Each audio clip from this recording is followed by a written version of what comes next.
Hi, this is David Anderson of Lean Kanban. You're listening to the Agile Uprising podcast.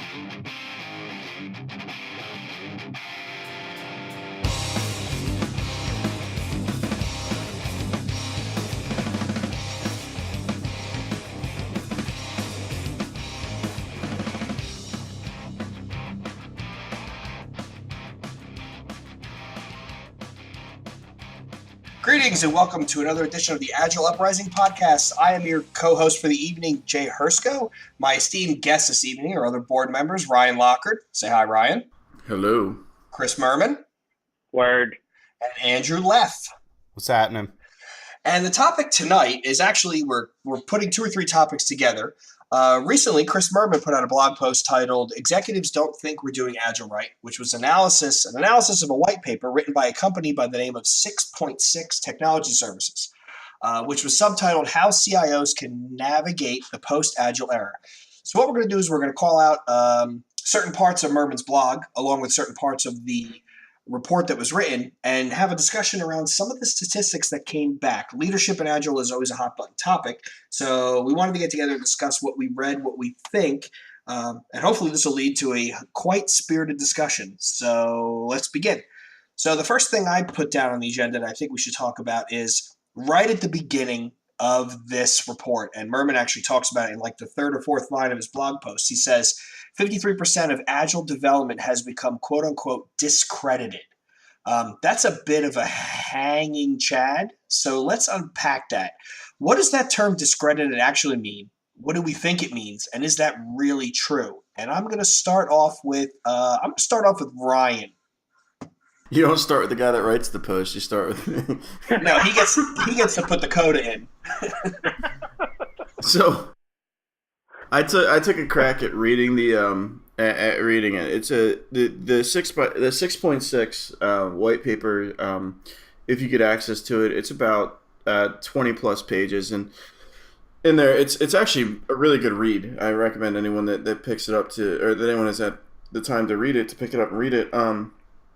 But yeah, the word discredited, there's a thread throughout the entire white paper where it just kind of talks about the dark secrets of Agile, where it depends on the application, it depends on the approach, the way that you interpret Agile in the context of your organization. And truthfully, and this is where I tend to get myself in trouble, but truthfully, when I read it, after the first 3 or 4 pages, I transposed the word Agile for Scrum, right? And a lot of the time when I did that, it actually made the read a lot easier. So I think when I was reading it and I saw the Agile development has been as discredited, I actually put in there that Scrum has been discredited, and it actually made things resonate a lot better for me. So Merman, when that ties directly to my question to you. So when you wrote the post and when you read the paper and you saw the word discredited, how did you interpret that statement? I found Ryan's comments interesting, mainly because I did not go there per se in terms of, what I think of when I think of Agile, but I think when I think of discredited, we always talk about, and this has probably been the greatest feedback I've gotten since then. The most common piece of feedback I've gotten since the post is executives are dumb. They just don't get it. They don't understand Agile. They don't understand what it's supposed to do. And really, if you look at the way they say, like the way that the word is discredited, or any of the other posts, right? Or any of the other stats, right? Like, 75% or longer prepared to defend it. 50% say they think of it as an IT fad, right? All of those things point to this thing of, like, Agile's been kind of pitched as this thing that's supposed to solve their problems, and it hasn't. So we talk about executives being dumb and not getting it and being disconnected or engaged or not having executive, like, I know that in your State of Agile podcast, I know y'all talked about this to a degree of like executive sponsorship and leadership not giving us their all kind of a thing. Really, I think this survey points to like, no, they're pretty damn smart. They actually get more than what we're willing to give them credit for. And many of them feel like they've been sold snake oil. That's what I think of when I think of discredited, is they feel like Agile was sold as this. And you all of us know that it's not a silver bullet, but yet the way it's been sold, and none of us are those of us that work for companies that sell consulting services, they've been sold this silver bullet of, oh, we can help your delivery, we can help your development practices, we can help your product services, like we'll help. And they've just been sold snake oil. You know what I mean?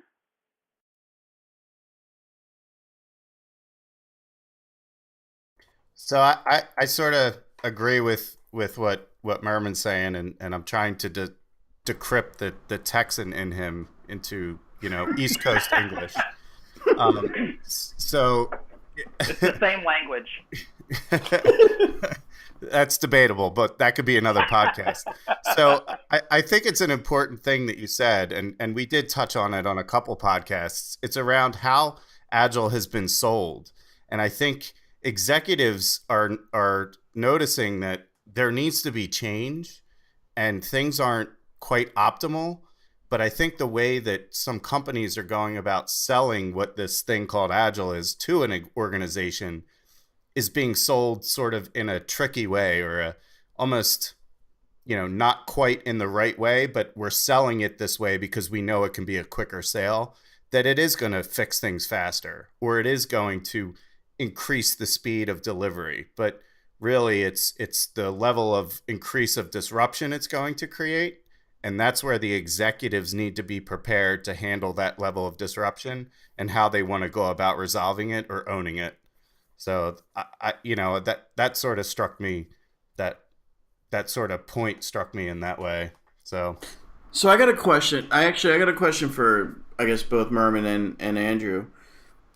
Do you think it matters that an executive has an understanding or even a concern about Agile versus other? I mean, at that level, does that actually have an impact? Should that have an impact? Should they have that language? Should they have that level of concern? So to me, and I'll just jump in, I think it depends. I'll give you the Agile answer. It depends.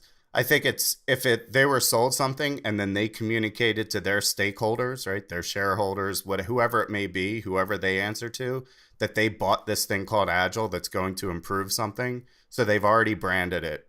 So yes, I think it's important that they understand what they're communicating out to their stakeholders. So if they've branded it with that and they're selling it as that, they better be in the know of what that is. So I will say that I will yes and what Andrew's saying, in that executives don't really care what makes them money. They just want them to have, and when I say money, they want their companies to be successful, right? So if companies are successful, they hit their bonuses. I think we can all agree on that. And there's no shame in saying that, right? If I ever get to be in executive status and a percentage of my paycheck depends on my company hitting certain metrics, I'll be damned if I'm not going to do everything I can to make sure they hit their metrics, or I keep my job, right? So if they say, and I touch on this point, and Jay, I'm sorry if I keep jumping all over your stats that you're going to throw out from my post or from the white paper, but the average, according to this survey and I'll give a little more context for those that haven't read the white paper yet. They interviewed 6.6 interviewed 300 CIOs from the UK and the US combined, right?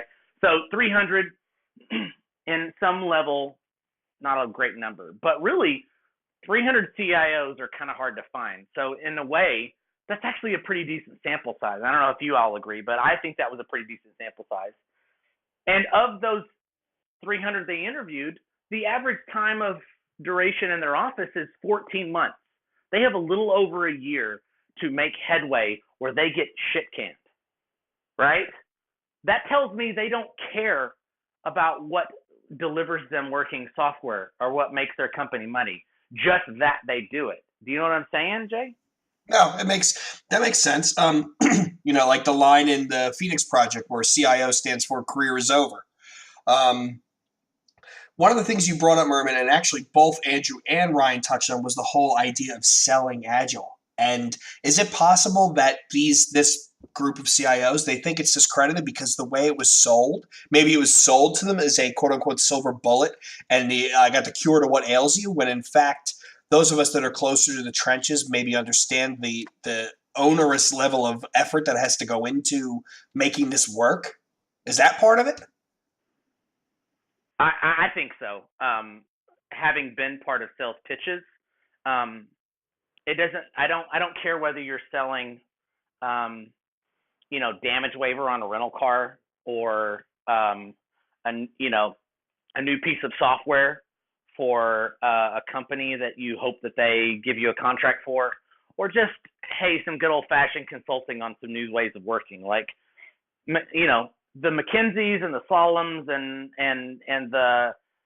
those companies of the world that do like management consulting, like all they do is come in and say, hey, we'll show you a better way to do things. We'll give you the thing that'll fix you, and then we'll be on our way. That's the way things have been sold for forever. I mean, that's where the term snake oil came from. Agile is not the first thing to be sold this way. And it won't be the last thing to get sold this way. So I don't know. That's just maybe I'm super cynical. I don't know if you guys agree. No, well, I'm super cynical too. So I'll raise your cynicism with a little bit more. So first and foremost, I don't know. I mean, Jay, I love you to the end of time, but I don't know that I've ever talked about selling Agile. I talk about talking about things in the context of the audience that you're holding, right? I don't know that selling Agile does anybody a whole hell of a lot of good. Selling value, right? Selling things that are going to provide value in whatever context value means to you. And I love the fact that this 6.6 survey goes into the average shelf life of the current CIO, CTO. 14 months is not a lot of time to make any meaningful change. If you go back and you listen to the Jason Little lean change management interview that we did, change takes time. 14 months is not a lot of time when you look at the life cycle of major organizations. Like when I was reading this, the first place my mind went, and I know that Jay, we're probably jumping all over your agenda. The first place my mind went when I started reading about the average life cycle of these CIOs, and by the way, 300 is a healthy sample size. I mean, you're talking a very small population of folks that you can talk to. 300 is a pretty good sample size, statistically speaking. The first place my mind went was, I'm from Philadelphia. I love sports. I'm watching my I'm going to say beloved, but I say that with a wince. My beloved Philadelphia Phillies, and Pete Mackanin is our head coach. He's been the head coach for about a season and a half now, maybe 2 seasons, because we're sort of halfway through one. And he's basically the CIO, the CEO of the team, and the team's been playing like garbage. And I can say with a high degree of confidence in time, because this is a podcast that's going to be stamped on the internet, time to tell if I'm right, poor Pete Mackanin's not going to make it through this season. He's going to be relegated either to the minors, or he's going to be coaching first base somewhere in the Midwest in a very short order. And I look at that as a CIO, right? They have a very short window of time to make meaningful impact in an otherwise large organization that has this inertia force of going away that they've had learned behavior over the last 3, 5, 10, 15, 20 years. And if they're being sold Agile, then they're going to grab onto that and run with that. But I don't know that that's actually healthy. What they should be sold is a set of practices, and they should be sold a mindset, and they should be sold an outcome-based vision of where they could go. And then, start driving roadmaps and start driving investments towards that improvement, and hope to God that it gets there within that 14-month window. I just need to know, were you drinking a Yingling during that entire diatribe about Philly? No, I'm going to tell you right now. It's something called Una Ene. It's from Chicago. So, what up, Chi-Town? It's definitely a sour. Okay, moving along. That was ridiculous. So completely agree, Ryan. 100% on board. However, just like we have a generation of executives that sort of know Agile but weren't raised in it, kind of thing. And yes, you can have a CIO that's in their 30s or 40s and they could have been introduced to it prior to that, but probably not. A large percentage of these executives were not raised in Agile. Just like that, the people that sell Agile for the consultancies, for those of you that don't work on your own kind of a thing, like I work for an amazing company, Solutions IQ, that sells this practice of a better way to work, right? You would hope that your sales folks, when they sit down with people, they say, let's talk about the values that you care about, right? Like, just like you said, Ryan. However, some companies, and there were more Agile consultancies sprouting up by the day. The company that I'm consulting for right now, they can't hire coaches fast enough, and they'll take them from anywhere, independent, several different consulting agencies, right? They'll take coaches as fast as they can get them. If that's the case, they don't care what they're like. They just saw Agile and they say, well, give me that, right? So yes, that's the case, but we may still be in a generation of executives that does not understand, what they're really buying. And I don't know really the answer for educating them. You know what I mean? I mean, Andrew, what do we do, Andrew? I mean, I think it's part of the growing pains of the transition of the industry and sort of, I don't think organizations have truly embraced the transformation spirit, if we need to brand it as something or coin a phrase around. Now we want to focus on people and not focus on work, right? We want to empower people to deliver better work as opposed to force people to work environments that, where they're going to do the status quo because they're fearful of losing their job every day. And I think that's hard. I mean, that's a culture that's built in most larger scale organizations over years and years and years, and sort of why you may see more creative outlet within some of the smaller organizations or even some of the newer organizations. If you want to jump into the .com era where, maybe they were enabled newer to have a different focus on leadership to empower people to do different things. Who knows? That's sort of where my head's at on that. So I just want to say that, I mean, a lot of times it's easy to look at executives and say they're not smart, they're not in touch, they don't understand what it is that they're buying. These are, generally speaking, very smart human beings. They have a high degree of pedigree both in academia and empirical knowledge from proving themselves in industry. So to think that they don't understand what they're buying, or to think that they don't understand where their industry is shifting or where they're going, is, I think, a level of security or a protection barrier that we build around ourselves as people that are in the trenches or people that are helping the folks in the trenches. And we have to acknowledge at some point these executives are not idiots. They are smart people, and what they're doing is they're trying to make the best decisions for their products, for their users, and to some degree for themselves and their families. I love the idea of modern Agile, and we had Josh Karyevsky on the show. Jay really butchered his name. I don't know if that actually made the final edit or not, but guy hates me. He will always hate me for that. I think he respects your honesty, and to go to keep playing on the Southern theme here. He probably says "bless your heart" a lot. Jay, I'm not lying. I rode when I was at Agile and Beyond. Colleen and I rode in a car with him to the airport. He was actually dropping his rental car off, and he said, "Hey, y'all want to ride to the airport?" So I sat in the back seat. Colleen and I did like backseat driving while Karyevsky's headed to the airport. And he's like, "I love what you guys are doing, especially when you don't pronounce my name properly." Yeah, it's going to be a long-running joke. I can't wait to run into him at a conference and calling him something completely different. I might actually say, "Hey, aren't you Mike Beadle?" No. Oh my! Don't you dare do that. All right, so moving along. Call him Mike. Call him Josh Krzyzewski. What I said about modern Agile is the idea of making safety a prerequisite, and I think you can amend that with at all levels, right? So we like trying to make safety a prerequisite at the task level, at the tactical level.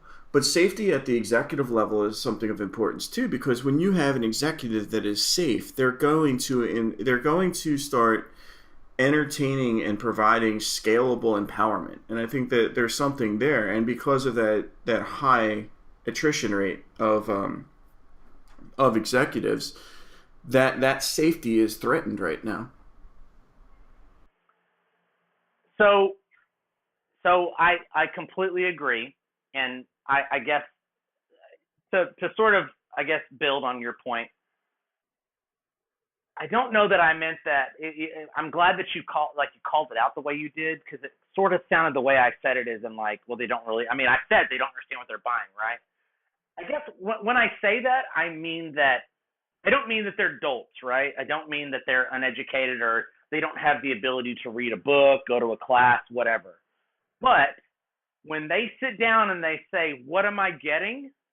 The people that sit across from the table for them, they say a few buzzwords that for coaches like us and Agile leaders like us really are like nails on a chalkboard for us, right? They hear words like faster, right? They hear higher quality. They hear transparency, and they get thrown these buzzwords. But I guarantee you, one of the first words they hear is faster. We've all sat down from a leader or executive, or at least a middle manager, and said, okay, someone has told me you're working for me. You're going to help me my work get delivered faster. And they think, cool, that means I can open up the funnel and I can just let even more work in and it'll get done at the same rate or whatever. And sometimes the teams are set up to do that. Sometimes, and it's like, cool, this Agile thing works. When really they may just have good development practices, and they may have a mature team, and maybe they were just ready for it, right?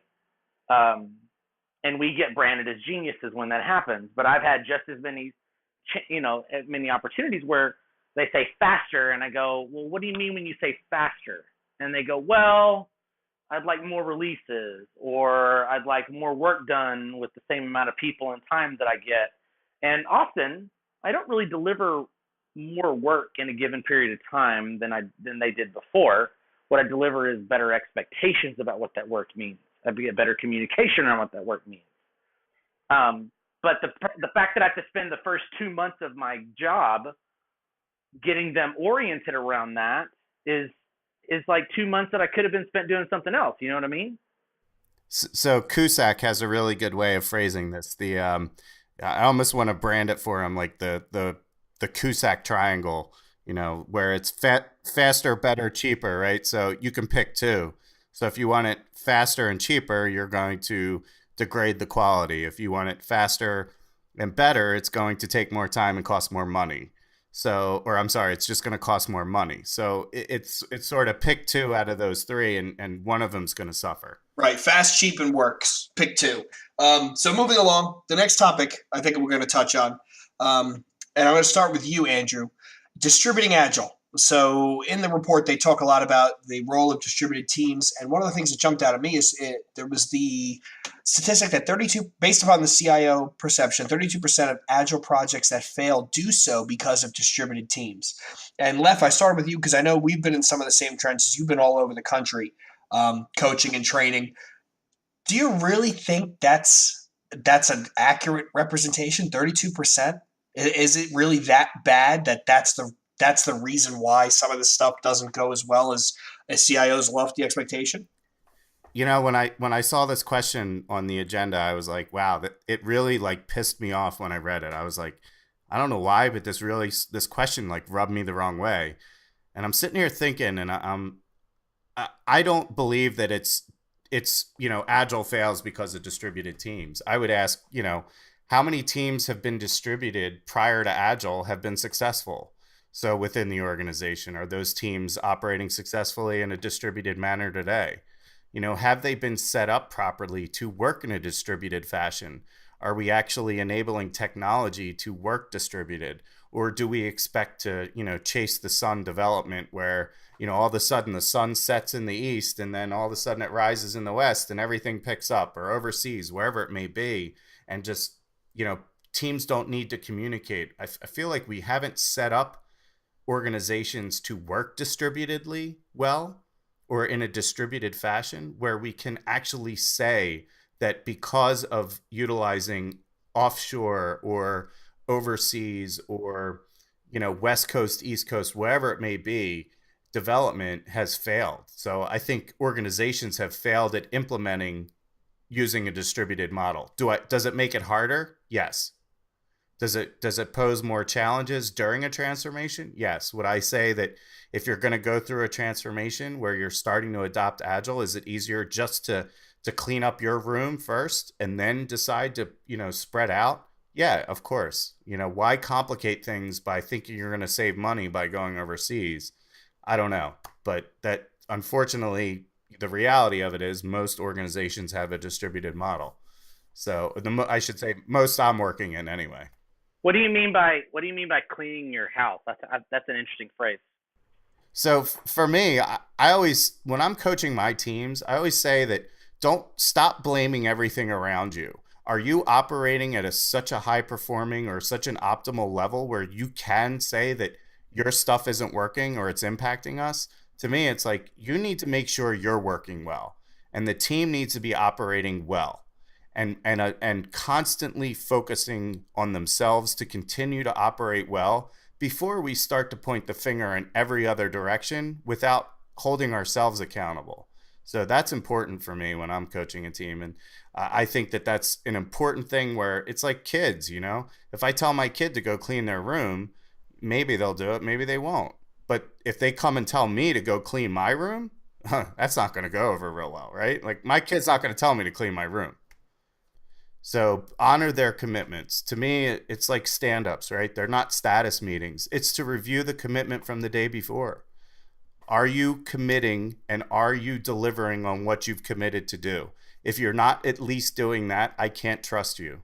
And if I can't trust you, I can't shield you from all the other exterior nonsense that's going to happen during the day. So build that trust, honor your commitment. It's a simple thing to do and say, I was able to do this or I wasn't able to do this. And it goes, go ahead. What I feel like I hear you saying, Andrew, is often, and I've been the onshore team before, right? So I get the sentiment behind that is, well, we're holding we're carrying the project, we're carrying the work, and offshore is not holding their own. So when I hear you say that, Andrew, I hear onshore teams blaming distributed teams, like the China, the India, the whatever, the South American teams, for not holding up their end of the bargain, when we should be really looking at ourselves in the mirror. I mean, let's ignore the whole. I mean, let's not get granular on the whole stand-ups or retros or planning or whatever. Let's just say, like, big picture, right? Like, hey, we should be agile, right?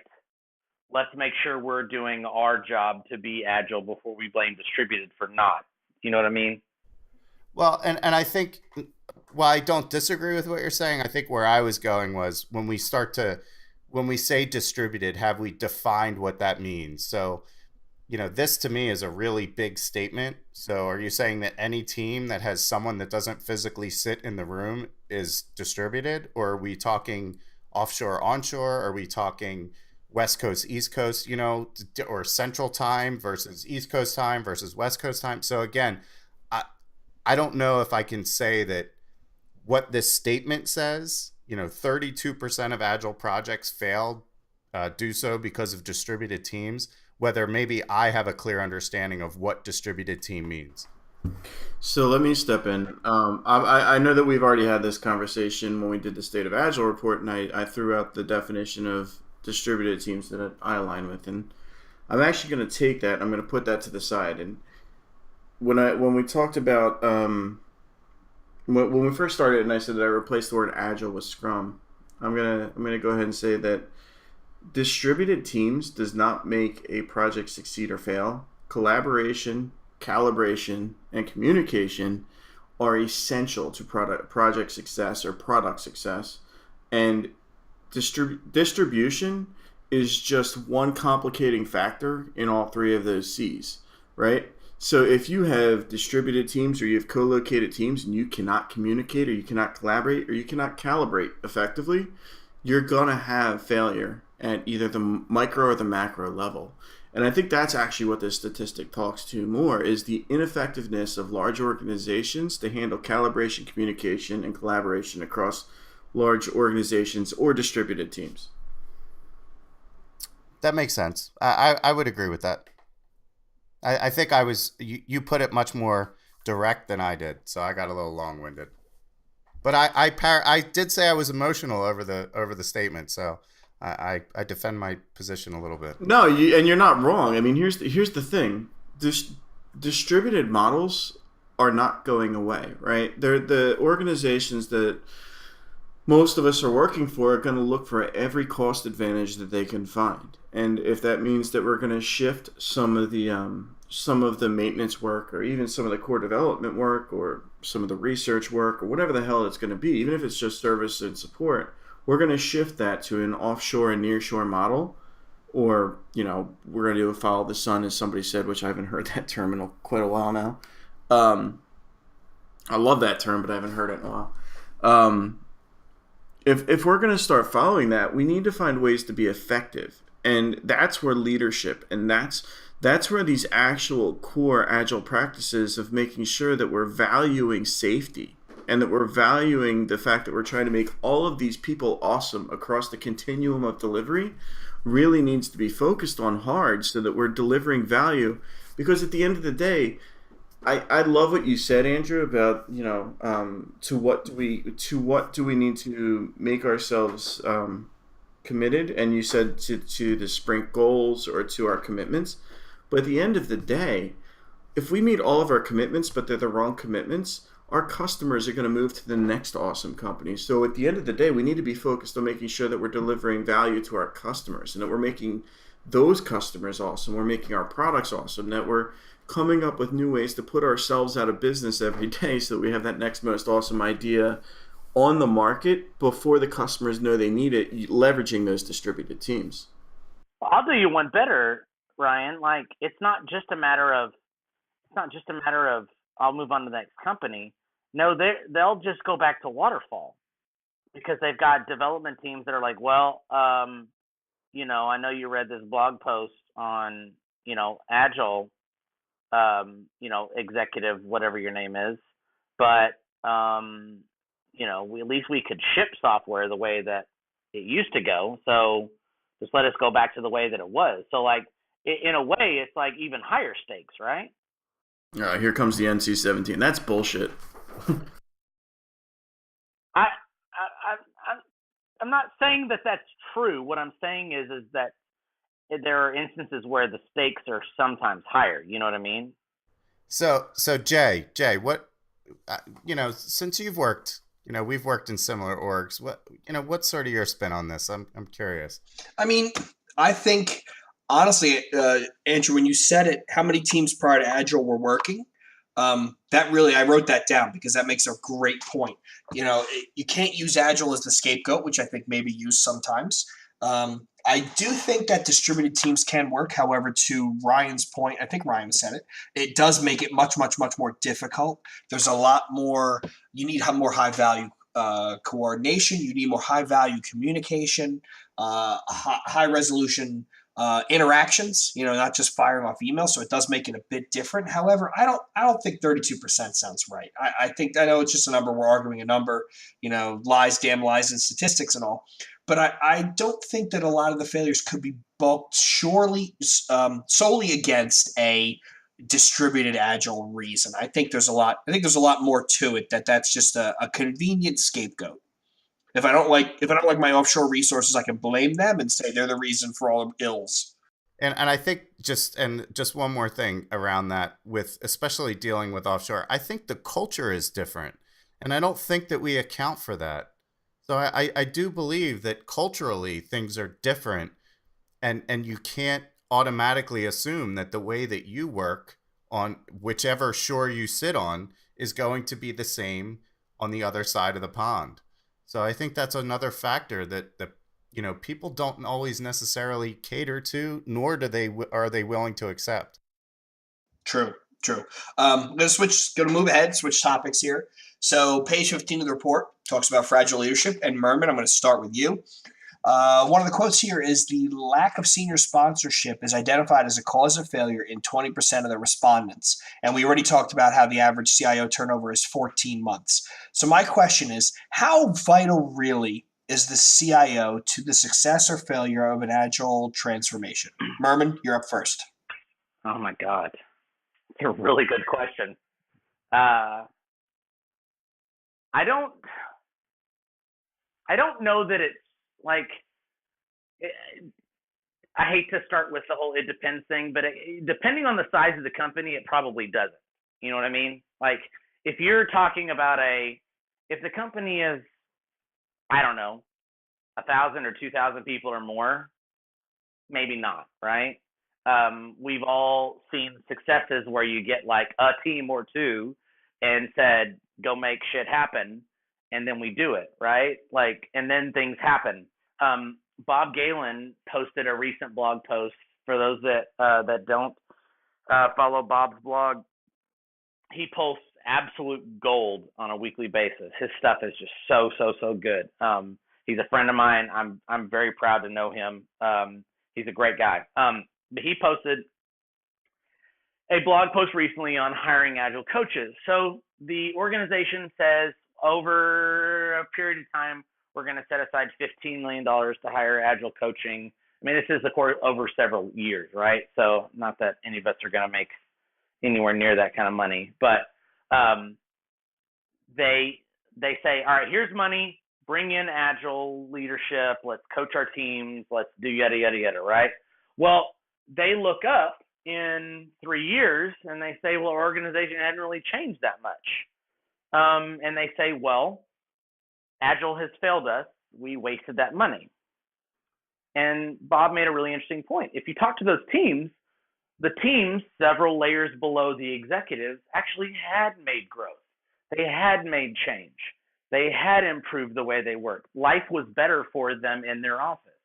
So if you view it in that sense, Agile was successful, but the organization didn't rise above them, right? It didn't change with the teams, right? Teams were just functioning in their own little Agile vacuum, right? And if you say Agile is Scrum, okay, that's fine. They were functioning in their own little Scrum vacuum, and they were pumping out work, and they were happy, but the organization didn't change with them, right? So again, there's a whole like it depends kind of a thing. I worked at a company of 200 people, and leadership was very actively engaged in the coaching that I was doing. And they said, cool, what are we seeing? What are our teams telling us? I actually put in metrics where they could like provide feedback to how, Agile was changing their lives or Scrum was changing their lives. And they said, cool, Agile is starting to show us some cool things. Let's kind of work with them and let's change with them. I saw biz dev and marketing start doing their own stand-ups, and granted, doing stand-ups doesn't make you agile, but it's sort of a step in the right direction kind of a thing. But I'm in a 30,000 person organization right now, and I don't know if the CIO knows anything of what their agile teams are doing. They just heard agile and they're doing it. So it sounds like I'm not really answering the question, but it really just matters on how big the company is. Does that make sense? It does, and I think your mention of that that's recent. I think it's within the last week or two of this recording, the Bob Galen post.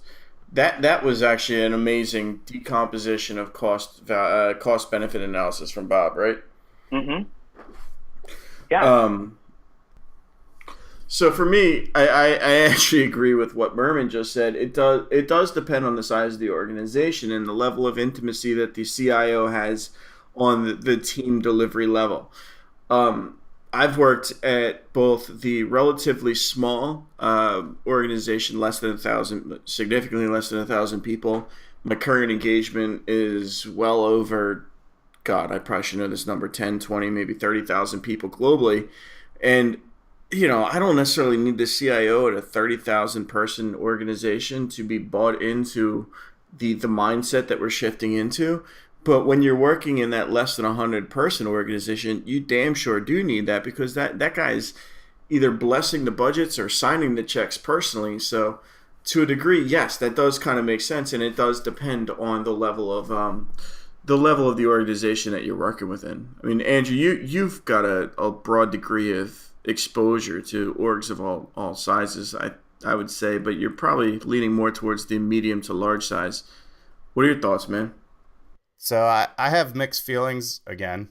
So for me, it's whoever, if the CIO is the leader, which usually isn't the case, but let's say that the CIO is leading the effort, then to me they're absolutely pivotal in the transformation. So that to me is important because they're the ones that can only drive the change. They're the ones that will break the culture, that will drive sort of that cultural change and enable those teams to, you everyone keeps talking about safety, so it helps build that safety within. So I think that's important. Whoever is leading the charge.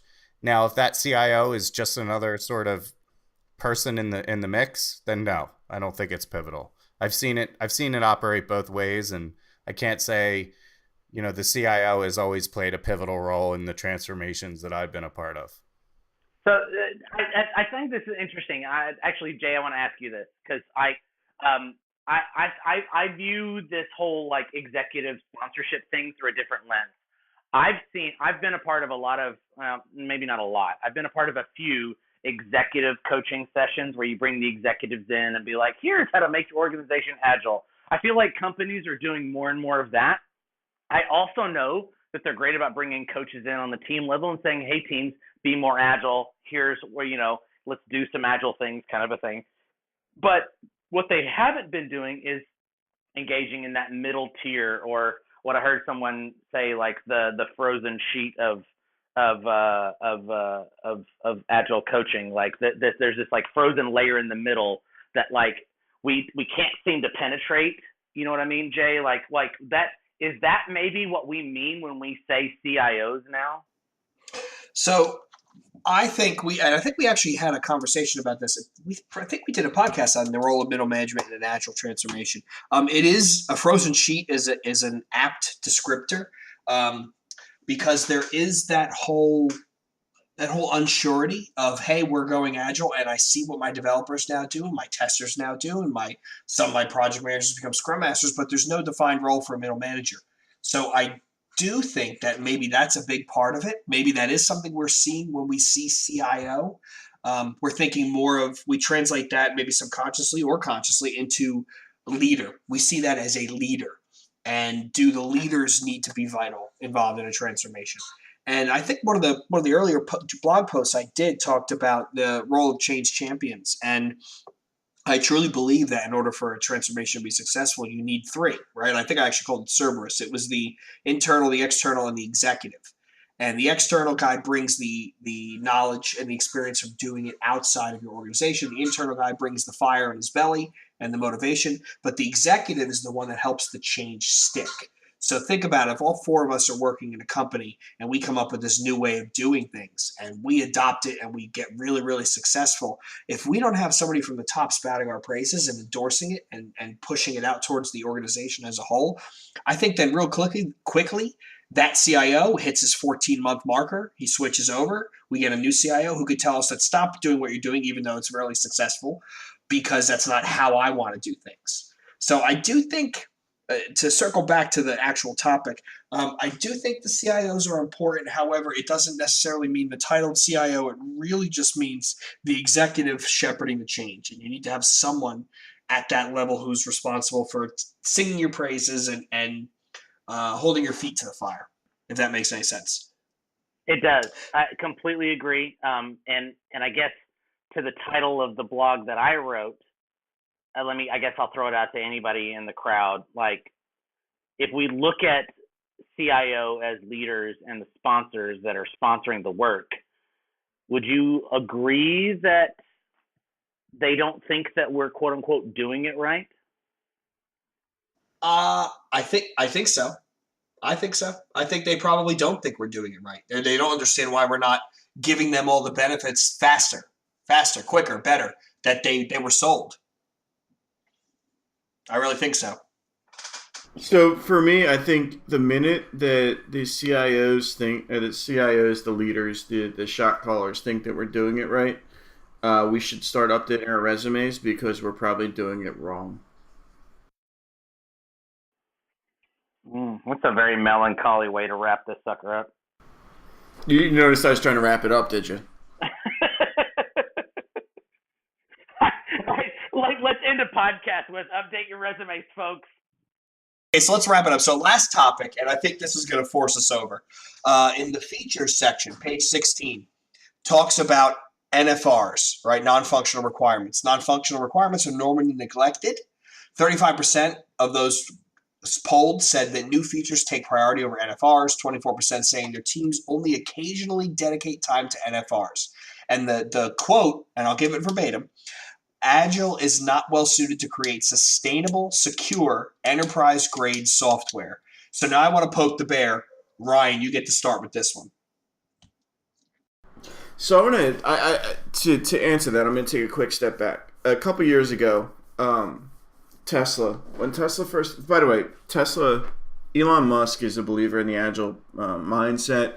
It's rumored that they follow Scrum, and if they don't follow Scrum, they damn sure do practice the 4 values and the 12 principles of the Agile Manifesto. Just listen to anything that is spoken about that organization, or look at anything that's been written about Elon himself, the enterprises that he's ran before, or how he runs Tesla today. When Tesla started to make a significant impact on the way that vehicles were being built, I said vehicles there for you, right there, Merm. When they started making a meaningful impact, the first thing that people started having apprehension about, and the biggest chasm that had to be crossed, was range extendability, right? Like, to what level were these vehicles going to be able to go out there? Because there was this lack of safety, there's this lack of trust in the ability for vehicles to be able to extend a certain point, or just having like a sense of comfort with, am I going to be driving to the mall and all of a sudden my car is going to crap out? So between the very first initial commercial release and the second commercial release, or maybe it was between the second and third, Elon came out and he did a press release where he said, we're actually going to be injecting this feature into our cars, where you're going to know exactly how far you have on your current adaptive computer within the car to tell you what your range is. And by the way, we're also going to tell you, if that's not sufficient, where the closest charge stations are, which is cool, right? So if you're going to buy the next Tesla, that's a really cool feature to have. But then Elon went a step further and said, anybody that has bought a previous model year is going to have this software update within the next 24 hours. So if you think that non-functional requirements are not being satisfied in an Agile mindset, I'm going to tell you right now that Elon Musk shattered the model year paradigm that's been established in the automotive manufacturing model with that statement, and said that NFRs and functional requirements are handled gracefully within a well-functioning Agile organization for perpetuity. Like, no longer can you say that NFRs or functional requirements are hamstrung or not hamstrung in an Agile environment. It's all in how you apply those requirements to the actual product and to your user base in a meaningful way. I feel like we just got through a Tesla commercial. That was just one hell of a mic drop. I mean, I don't know how to anybody. Is there anybody that wants to try and follow that? Because I think Ryan pretty much nailed it and speaks for all of us. Yeah, I can so let me not disagree, but let me provide a counterpoint, right? So Ryan just gave a scenario where a company that strives for technical excellence, right, and that intertwines technical excellence as a part of everyday development practices and product management practices, for that matter. I have a brother that works for an Elon Musk company, and so I can vouch for they view excellence as a part of everything they do. That is an example of something that is viewing NFRs in a proper light, right? However, I've been a part of many product companies, and I've been a part of many new, like, hey, company, come in and build us this thing, right? Build this X thing, or hey, startup, let's build a new thing, kind of a thing, right? And in that sense, the thing that's always prized is new stuff. And that's the point of this survey, is like, well, product people, which in a Scrum scenario call the shots in terms of what's the highest priority thing. Now, granted, they shouldn't be dictators and be the only one that calls it, but oftentimes they say, okay, I know we need to build analytics, and we need to get rid of tech debt, and we need to do all that kind of thing. But there's this new shiny thing that'll make my boss really happy, and it'll make me look good if we do it. So let's build that next, kind of a thing. I've seen that happen so many times. And so when that happens, also, you see, and I think that, I don't necessarily think that you three are examples. I'm probably the most non-technical of the three. Jay, I'm not sure about your background, but now, having talked with Andrew and Ryan before, like, I know that technical understanding is a part of most of your backgrounds. I am probably the least technical of this group. I'll go ahead and say that. And there's a lot of coaches like me. So we go in and we talk, and we go in and we say, hey, we're going to do stand-ups, we're going to do retrospectives, and we're going to build better stuff. And a lot of times coaches ignore technical excellence. And I call this out in the blog post. I call it Agile jazz hands, right?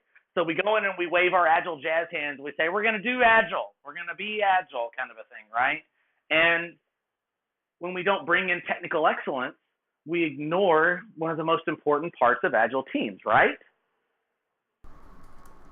I 100% agree. There's no way I'm disagreeing with that. Actually, I think Andrew just reminded me. I think McCalla called it Agile theater, right? We were up on stage, a last pour retro. I knew it well. Where you're going through the motions. Yeah, exactly. Andrew, any thoughts? No, I mean, I think this is a topic all in itself. I think most organizations don't know how to handle NFRs, in my experience. So I refer often to, I go to Mike Cohn, and I refer to the Mountain Goat stuff a lot, and I like how he keeps the NFR thing simple in a safe environment. Also, I have to refer to how they sort of enable NFRs through capabilities and constantly building just enough. So I think we overcomplicate things most of the time. So I try and, again, refer back to how Cohn sort of keeps things really simple, and NFRs can just be a simple story. Perfect. And with that, I think we're quickly approaching the hour mark, so I'm going to wrap it up. I'm going to go around the horn, starting with Ryan. Ryan, anything you want to plug? Any upcoming speaking appearances or anything? This is the first time, I think, in 3 years I can say I don't have anything on the books. So if you need a rock star speaker that can talk about Tesla or anything technical, RyanLocker.com. Come get me. Now, honestly, the only things I really care about plugging at this point is coalition.agileuprising.com. The member uptake has actually been increasing in recent months, and there's a lot of interesting conversation going on. Hit us up at the podcast. That's also podcast.agileuprising.com. Our blog's taking off a little bit, which means that we've had more than a post or two a month. So yeah, come find us at the Agile Uprising. We got a lot of cool stuff going on. Thank you, Andrew Leff. Anything? No, you can find just mimic what Ryan said. Make sure you're checking us out on the coalition, and we appreciate the support. Mr. Merman. Well, since we're talking about a blog post that I wrote, I guess it's only fair to say, if you're interested in any of this that we've talked about, or the white paper that's corresponding to it, there are links to the post called, do executives think we're doing Agile wrong, right? This post, as well as a link to the actual white paper, are on my blog, chrismerman.com. And if you really are interested in giving more feedback on it, I'm actually interested in writing a follow-up to some of the feedback that many of the community are giving. I've got some amazing feedback so far, so leave either blog post on the comment or on my Twitter handle at Chris Merman, and maybe we'll have enough information for a follow-up. Awesome. Thank you, Chris. I myself, Jay Hirsko, I don't have much to plug. You can always find me at the Coalition. I have gone from being the only blogger to one of multiple, which is great. Now I can sort of bury some of my controversial ideas amongst Chris Merman's long-winded diatribes on jazz hands. As far as things to plug, I have no speaking appearances because nobody's crazy enough to pay me to show up to speak, but I will say that I think we're coming up on Memorial Day, and the album of the year for me so far is Artificial Brains, Infrared Horizon. Check that out, Profound Lore Records. Oh, Melt that's your brain. good. That's a good album. That's a good album. I've actually, you sent me that one. That one's amazing. It's fantastic. So on behalf of Chris Merman, Andrew Leff, Ryan Locker, and myself, I want to thank everybody for listening, and we will see you soon. Thanks all.